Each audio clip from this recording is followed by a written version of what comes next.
So, Batman v Superman. Well, the critics can just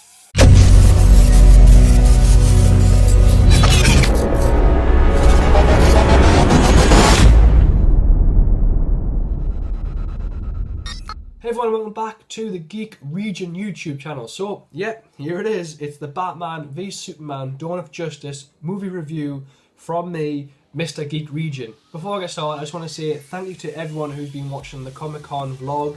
I really wasn't expecting to get as many comments, likes and views on it. I just thought I would just get a couple of likes and thumbs up and then that'd be done with it. But no, apparently it's been like great. Everyone's loved it. So thank you for watching it. The next vlog will be at Metro Unleashed, so if you go into that you might see me and the selfie stick there. So if you go and let us know in the comment section below.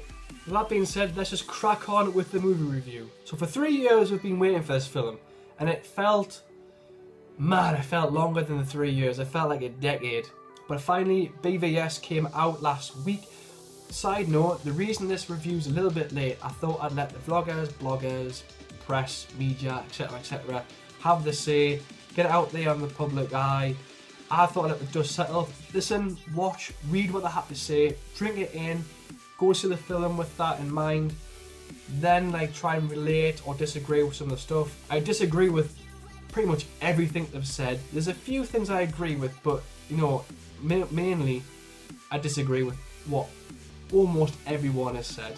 First off, Ben Affleck as Batman. Without a shadow of a doubt, he has just proved everyone wrong who doubted him when he first got cast, that he can pull off a Batman. Like, I'm not even kidding you. Like, his Bruce Wayne and his Batman was everything that we, the fans and fanboys and girls, have been wanting for absolutely years. He is the definitive Batman, and the costume was exactly what I've been waiting for again for years. He's just pulled off this Batman fantastically, and he's made me eat my words from when I said that he was the wrong person to be cast as Batman. He pulled it off so well. His dialogue was fantastic. I love the addition of the digital voice alternator in his cowl and his armoured suit. It was just a great performance from Ben Affleck, and I cannot wait to see what he does in the future with his own Batman franchise. Now I know he's written a script. I'm not sure if it's true, but apparently that the Batman films have been fast-tracked. I'm not really sure what's going on there, but apparently the script's been done and it looks great, and I can't wait to see what he does with it. He's going to be very difficult to replace positively. Then you got Gal Gadot. Again, like Ben Affleck, when she got cast as Wonder Woman, I didn't agree with it because I thought she's not right for the part. But then when she played Wonder Woman on the screen and did this, you know what I'm talking about when she does this.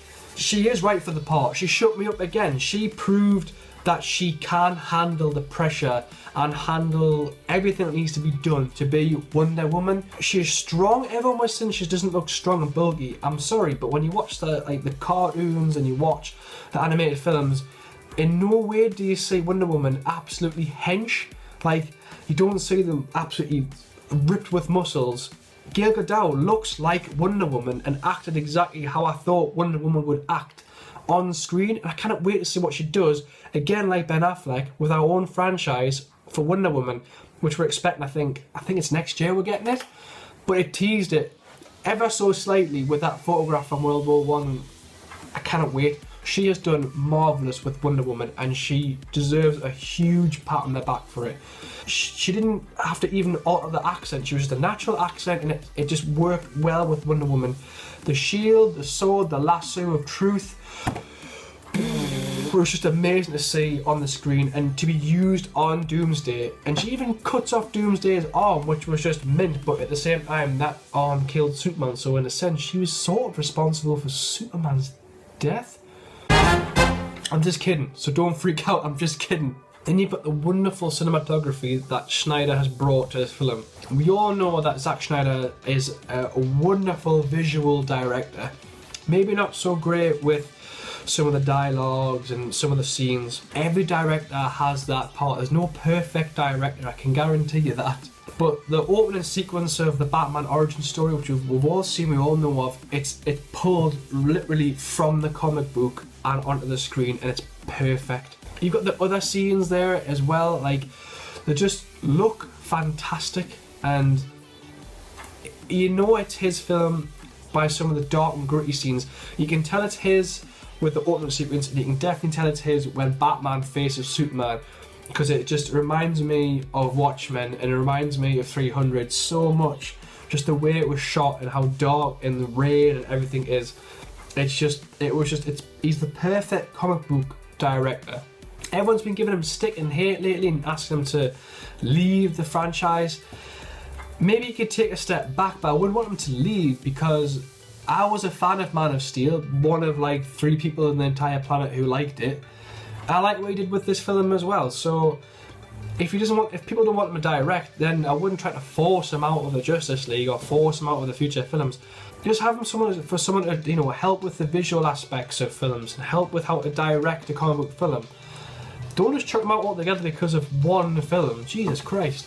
Then you've got the tone. So we all know DC's tone is very heavy and it's dark and gritty, like all the films except Green Lantern.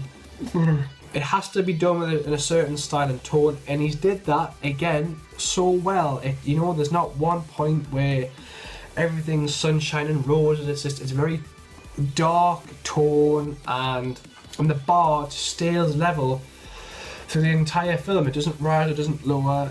It just stays nice the same, and it overall it looked and felt like a proper DC film. Then they've got some of my favourite sequences. It's the Metropolis scene, where from Bruce Wayne's perspective you see the destruction of Metropolis and how the fight starts in his eyes, because I think it's a scene where Zod discovers he's got laser eyes and takes out the Wayne building altogether. Just to see it from different perspectives was just like great. It was different, and I enjoyed watching it. Like, I didn't enjoy watching like Metropolis getting destroyed, but it was just like different in a positive aspect to see what it looked like from Bruce Wayne's perspective and citizens' perspective, and then people from inside the building's perspective. Then there was the Batmobile scene, personal favourite of mine. Just when he pulled back into the Batcave, it was just like, it was like being 3-year-old again and seeing Batman in his Batmobile. I just got giddy. It happens every time there's a Batmobile scene. I love this scene because it was just the fact that it just jumped from the road to the sea. It was on a track and it followed it to the Batcave. I don't know what it was, but I just love that scene. Then the final battle with Doomsday. I mean, the Batman and Superman fight was great visually to watch. Very gritty and dark, which perfect for the DC world. It wasn't as great as what I thought it was going to be or lived up to be, but that's something they can take away and work on in the future films. The build-up to the fight wasn't great, I'll get to that later, but it was just great to see Batman and Superman fighting each other, and it was just so... I can't think of words to describe it. The little pics from The Dark Knight Returns, like with the suit and the kryptonite gas, although it's not like it's a gas grenade, not like an arrow. That was great as well, so I enjoyed that. And the final battle sequence was just visually amazing to watch. Watching them all 3 taking down Doomsday, which he's a hell of a character and a villain to have in the franchise so early. That was probably one of the negatives that I've put down. I'll get that later, like I said. It was just amazing to see, like, the all 3 forming together and fighting, and then just the visuals was just, I loved it. I loved the final fight sequence. It didn't feel like it went on for ages. It was timed perfectly. The final fight sequence was probably one of the best things from that film. Right, as much as I hate saying it, there are a few negatives. So I just thought I'd just start off, first off, it's the editing. Everyone's been saying this, and I can see why. It's particularly towards the end of the film. Just random jump cut sequences. I'd expect it from a YouTube video, but it just kind of felt like they were just, right, we need to cram as much Justice League things as possible.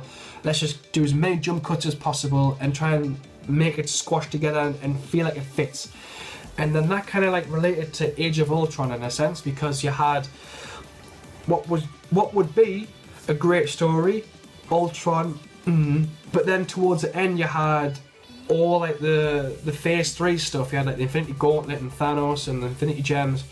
It just felt like, let's cram it all up the last bit and then leave it at that. And it kind of felt like that in the films. Then there's Doomsday.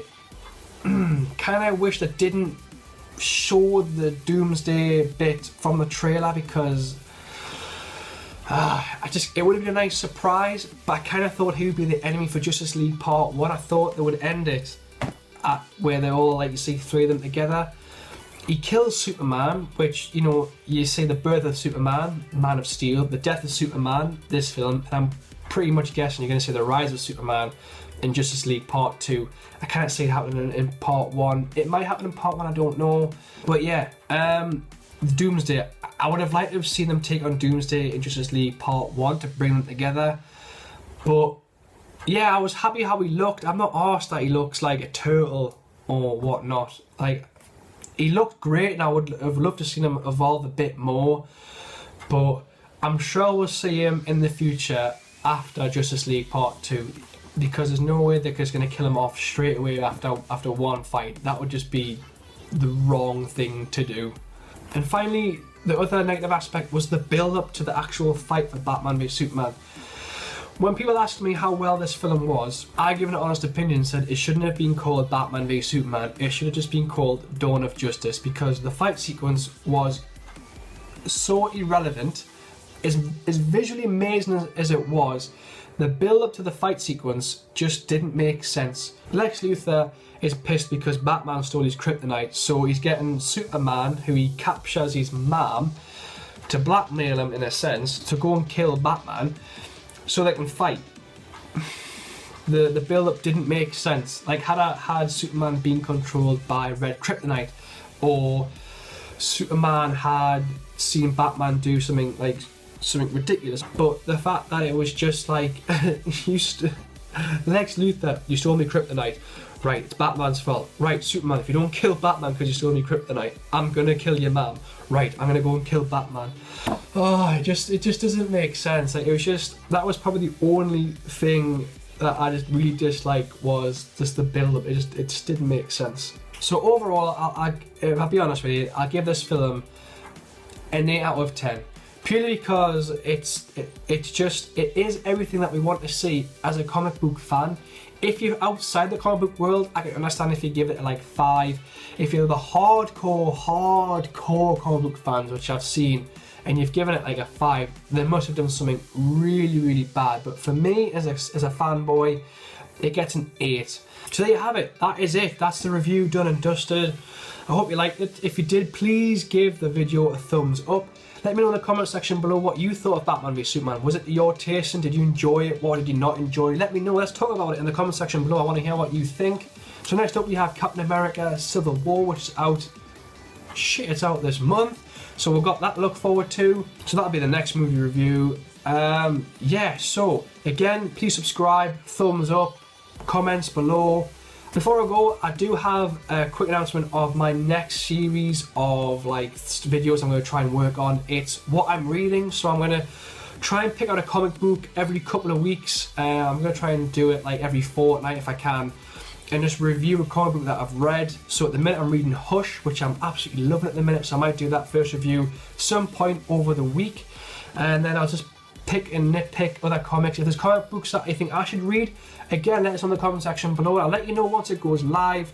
It's still in early development, and by early development, I need to figure out what comics I need to read ahead of when I record stuff, so I'm not just reading a couple and then I'm lost. So yeah, that should be up, I don't know, in the next couple of weeks. So yeah, thanks for watching, and I'll hopefully see you soon. Thanks for watching. Geek out.